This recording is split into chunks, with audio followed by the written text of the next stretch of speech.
Here's another from Shudder that was released over the last week. BAGHEAD.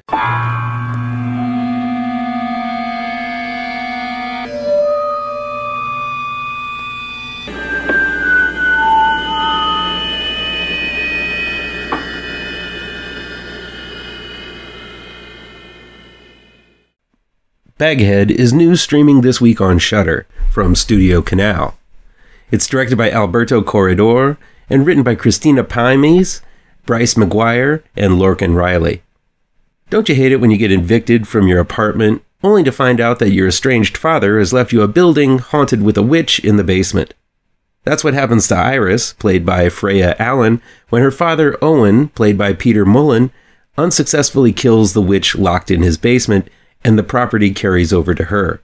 But when your name is put on the deed, you become a caretaker to the witch, and it turns out people will pay good money for the witch to appear as a dead loved one for a short amount of time. Hurting for cash, Iris leaps at the opportunity and binds the witch to a chair. A grieving widower, Neil, played by Jeremy Irvine, is one such person who would do anything to see his dead wife. But soon the weight of this responsibility becomes too much, as Iris realizes this bond with the witch is a life sentence. BAGHEAD has a lot of really good ideas. I'm always a sucker for monsters who choose to wear a burlap sack on their heads. There's just something scary about seeing a badly carved hole in a sack, hinting at the monster underneath, that gets me every time.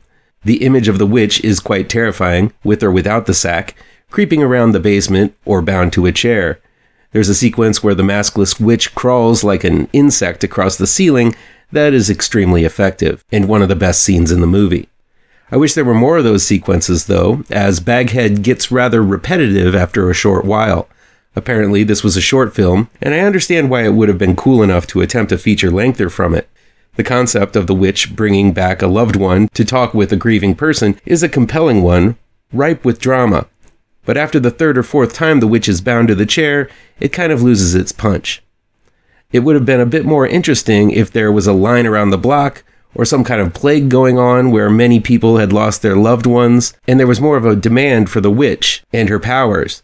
But the small cast leaves only a few plot lines to play with. Though his role is small, any movie Peter Mullen shows up in is better because of it. The Session 9 actor really does a lot with the little screen time he's giving, adding much gravitas to the cast.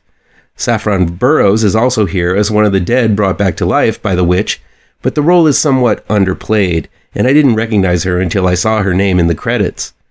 The Witcher's Freya Allen does a decent job as the lead, but the part feels underwritten, which seems to be something all of the characters suffers from. BAGHEAD is strongest in visuals and the accompanying sound effects. I also really liked the tribal music score. Past that, I fear it's forgettable, as a lot of what transpires feels like either something that we've seen before or acting as a preamble for a second film that most likely won't come about. I'd give this a mild recommendation as it is capably put together, and the look and feel of the horrors are very effective at times. Please do me a favor and punch that like button down below. Share this video with all of your social media addicted pals. Click subscribe to this channel and ring that bell for notifications.